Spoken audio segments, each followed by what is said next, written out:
Hello, je suis Hugo, CTO dans une product line chez Agicap. On a préparé une petite série de live coding pour vous avec plein de sujets, des DTO, de l'architecture, des tests, du DDD. On espère que ça vous plaira. Hello, bienvenue dans cette vidéo. Aujourd'hui, je vais vous parler des DTO et notamment leur importance pour structurer correctement une application back-end. Dans notre cas, on va s'appuyer sur le package Class Validator et notamment comment utiliser correctement ce package Class Validator dans une application Nest.js. Pour commencer, ici on a un user controller qui absolument ne fait rien. Donc on va commencer par créer une route qui répondra sur la méthode post. Cette route, ça va être un create user de type any et l'action qu'elle va faire pour l'instant, c'est seulement retourner, return le user. Si j'appelle cette route depuis un postman, qu'est-ce que je vais avoir? Alors, si je lui passe rien, je ne vais rien avoir. Mais si par contre je lui passe un email et un password, elle va me retourner l'email et le password. Très bien, j'ai donc mon cas de test. À partir de là, si je voulais valider l'email, qu'est-ce que je pourrais faire? Je pourrais créer une méthode du genre validate email en lui passant un email. Et cette méthode validate email, qu'est-ce qu'elle ferait? Elle exécuterait certainement un regex ici proposé par Copilot. Et ce regex, j'aurais juste à l'utiliser au-dessus, voilà, en disant const is email valid égale this validate email, très bien. Et si c'est pas valide, qu'est-ce que je fais? Si c'est pas valide, alors je throw une new error, email is not valid, et je suis très content. Au moment où j'envoie une email qui n'est pas une email, je fais exploser mon serveur avec une erreur 500.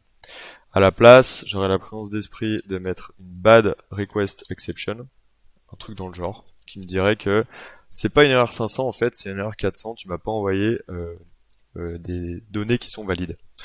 Très bien, du coup, admettons que j'ai 50 champs, je dois écrire...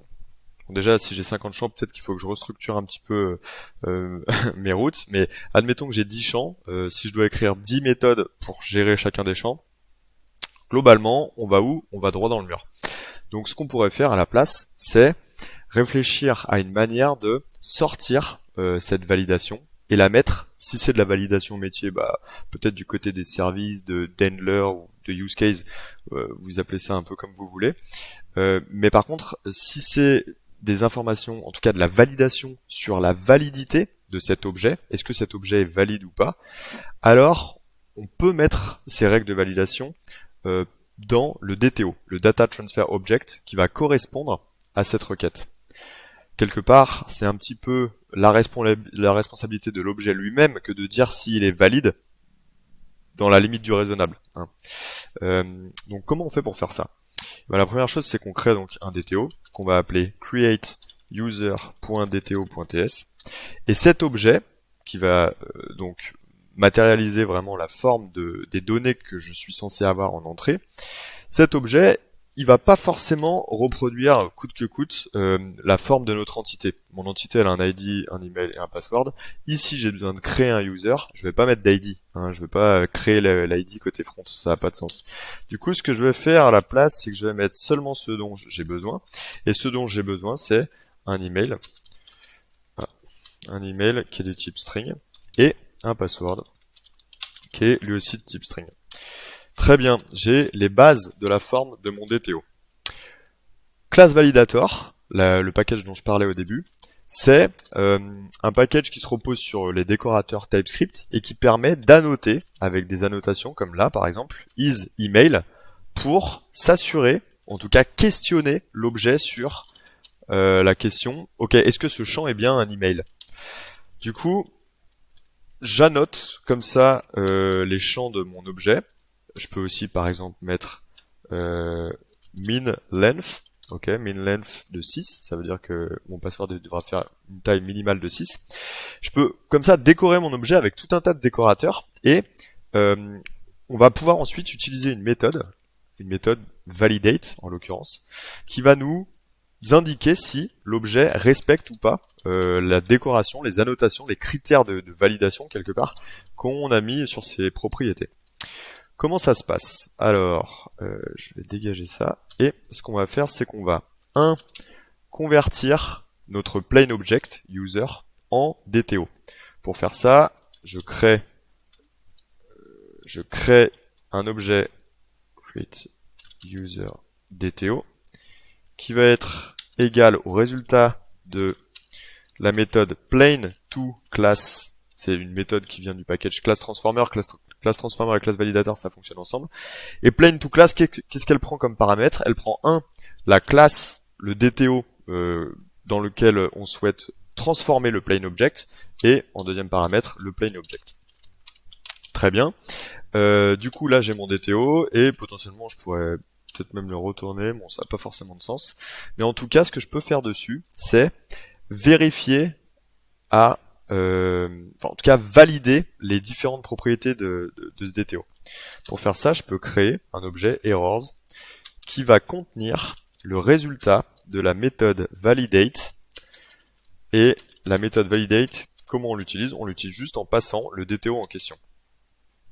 Cette méthode validate, elle retourne une promise et donc on doit le wait. Et donc pour le wait, on doit rendre A5 notre méthode de création. Très bien. Ah oui, mais alors là, malheureusement, si je fais rien avec les erreurs, on va rien voir. Hein. Donc ce qu'on va faire, c'est qu'on va afficher les erreurs dans un console log et on va essayer de mettre en erreur notre schéma de validation. Là, ça renvoie toujours parce que pour l'instant, j'ai pas géré d'exception ou de choses comme ça. Mais par contre, dans la console, on voit que on a une contrainte email must be an email qui n'est pas validée. On peut aller un peu plus loin. Si on supprime et qu'on met moins de 6 caractères dans notre password, on a maintenant password must be longer than or equal to 6 caractères. Très bien. Je vois donc que j'arrive à déporter une partie de ma logique dans mon DTO, en tout cas une partie des règles de validation. C'est pas vraiment de la logique métier, mais c'est des règles de validation. Et donc, ça me permet d'avoir un truc assez puissant, c'est que finalement, la gestion d'erreurs que j'ai ici, elle est un petit peu agnostique du métier, du cas métier sur lequel je suis en train de travailler.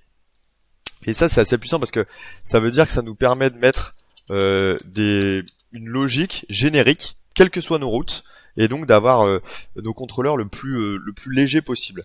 La logique, ça pourrait être un truc genre if errors supérieur à 0, alors je fais un throw de new bad request exception. Puisqu'on est sur des classiques. Validation failed. Très bien. Et voilà. Et donc là, j'ai une route qui est en quelque sorte protégée, on va dire, contre les objets qui n'auraient pas la bonne forme et qui pètent en 400 et donc ne va pas plus loin. Bon, très bien, mais ça fait quand même pas mal de code, un peu de bruit comme ça qui vient parasiter tout ce qu'on a. Et donc, à la place, on peut gérer ça directement au niveau de notre main.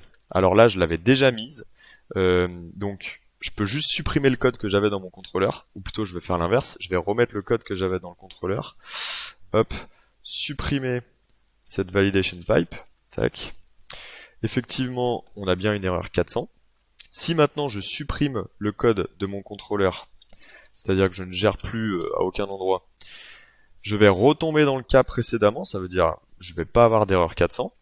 Et Nest.js, il nous permet d'une manière assez élégante, c'est en utilisant les pipes, de mettre de manière globale dans toute l'application use global pipe, ça veut dire utiliser un mécanisme. En gros, les pipes, c'est on donne une valeur en entrée, on transforme un petit peu la valeur et on la fait ressortir de l'autre côté. Ça vient à la base d'Angular, hein, Nest.js est très fortement inspiré d'Angular, et les pipes dans Angular, c'est côté template, on donne une valeur, par exemple une date, l'objet date, et on doit l'afficher de manière lisible et formatée d'une certaine manière, par exemple. Ça, c'est les pipes côté Angular. Là, on a l'équivalent côté Nest. Et nous, on peut utiliser la validation pipe. Ok, on va instancier la validation pipe. Et cette validation pipe, on peut l'importer depuis le framework Nest.js. Pour que vous voyez un petit peu à quoi ça ressemble une validation pipe, j'en ai une ici dans le projet, donc là elle n'est pas utilisée, hein, mais en gros rien de trop compliqué. Elle prend une valeur en entrée, donc le plain object, quel que soit le plain object. Elle prend aussi les métatypes, donc finalement c'est la classe qu'on va passer comme étant le DTO cible de cette validation pipe. Et derrière on fait un plain to class pour convertir exactement ce que je viens de faire, on récupère les errors, et si les errors sont supérieures à 0, alors on failed la validation. Très bien. Au niveau de mon contrôleur, comment ça se matérialise? J'ai plus rien à faire ici, mis à part spécifier le DTO que j'attends en entrée en paramètre de cette route. Et le simple fait de spécifier ça va appeler la validation pipe et va, au moment où je passerai une adresse par exemple qui n'est pas valide, hop, ou un password qui est trop court, ça fera péter une erreur 400. Et si je réponds aux critères de validation, alors ça va passer. Tout ça c'est bien gentil, hein. On a donc un DTO qu'on arrive à décorer, et en vrai ça peut déjà nous enlever une grosse partie de la complexité qu'on peut arriver à se traîner parfois dans les services handler use case, comme vous voulez. On peut aller même un petit peu plus loin. Il est possible de créer des décorateurs, des contraintes de validation et des décorateurs qui soient asynchrones. Et ça finalement c'est assez puissant parce que le fait qu'il soit asynchrone, ça peut nous permettre de faire des choses comme vérifier que une adresse email n'est pas déjà utilisée au moment où on crée un utilisateur, ou alors vérifier que tel objet existe avant d'essayer de créer quelque chose qui est relatif à cet objet.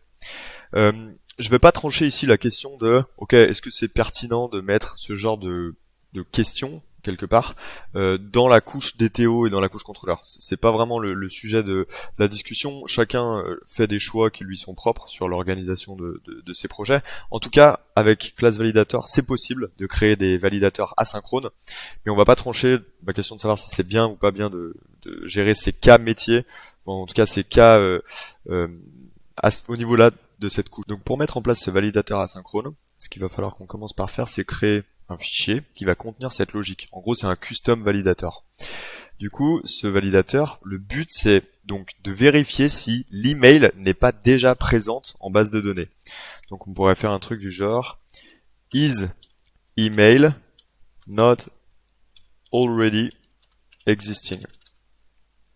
Un peu long, mais au moins on sait exactement ce qu'il fait. Point validator. Validator. .ts. Ok. Là, je vais copier-coller pour que ça aille un petit peu plus vite, mais l'idée générale, franchement, c'est pas trop compliqué. Il faut commencer par faire une contrainte de validation. Donc une contrainte de validation, c'est quoi? C'est juste une classe qui implémente l'interface validator constraint interface. Et là, ça nous oblige à déclarer la méthode validate qui prend à minima un paramètre. Ce paramètre, ça correspond à la valeur qu'il y aura dans le champ. Donc nous, dans notre cas, c'est une string. Ça pourrait être n'importe quoi. Et à l'intérieur de cette méthode validate, qu'est-ce qu'on fait?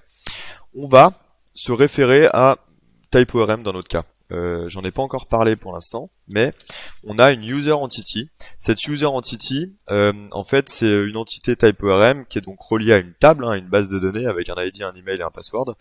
Et on est capable, parce qu'elle est en base entity, d'accéder aux méthodes findOne qui, si on lui passe un objet contenant un where et lui-même un objet contenant un email, on est capable de faire une requête avec une clause where et sur la colonne email avec la valeur email. Si jamais on trouve un objet, si jamais on trouve une ligne, alors on return false, ça veut dire qu'on ne validate pas le fait que cet email n'existe pas déjà, et si on retrouve rien, on return true. Ça c'est la première étape, c'est notre contrainte, et en plus de ça, hop, je mets ça à droite, il faut rajouter un décorateur, une fonction qui va servir de décorateur qu'on va pouvoir utiliser dans notre DTO, et ce décorateur, bon en gros il utilise des outils provenant de classe validator, hein. C'est on définit pour register le décorateur, et pour ça on va lui passer le constructeur de la classe cible, c'est notre target. On va lui passer la propriété cible, donc c'est la propriété décorée, et on va lui passer la contrainte qu'on a définie précédemment. Donc rien de trop fou, faut juste arriver à utiliser correctement la librairie, mais c'est finalement assez simple d'utilisation. Et cette fonction là, qu'on va pouvoir utiliser comme décorateur, si on l'ajoute sur notre email, alors on est capable d'avoir dans les DTO, grâce à Nest.js, en amont même de nos contrôleurs, sans rien polluer à l'écriture de nos contrôleurs, on est capable d'avoir une méthode qui fail dans le cas où le critère n'est pas respecté. Si je rajoute, hop, si je rajoute un plus A, ça ne fail pas. Si je l'enlève, ça fail. Hop. Si je l'enlève, ça fail. Pourquoi? Parce qu'en fait, dans ma base de données, j'ai déjà un utilisateur qui correspond à cet email. Ça ne fail plus. Ok, donc là on a fait à peu près le tour de la manière dont on utilise le class validator de notre côté chez Agicap. Honnêtement, on fait pas vraiment cet aspect vérification en base de données, on s'arrête sur des cas assez simples, du genre vérifier les types des données, potentiellement des choses comme les emails, des choses comme ça. On pense que c'est pas forcément la responsabilité des DTO de gérer ça, mais en tout cas c'est possible. Et donc en fonction de l'architecture que vous choisirez, ça peut être quelque chose qui peut vous intéresser. Voilà, c'est la fin de cette vidéo, j'espère que elle vous aura plu. N'hésitez pas à nous poser des questions, on sera heureux d'y répondre. Et à la prochaine. Donc si tout ça, ça te parle, n'hésite pas à aller consulter notre page carrière, on recrute, donc rejoins-nous.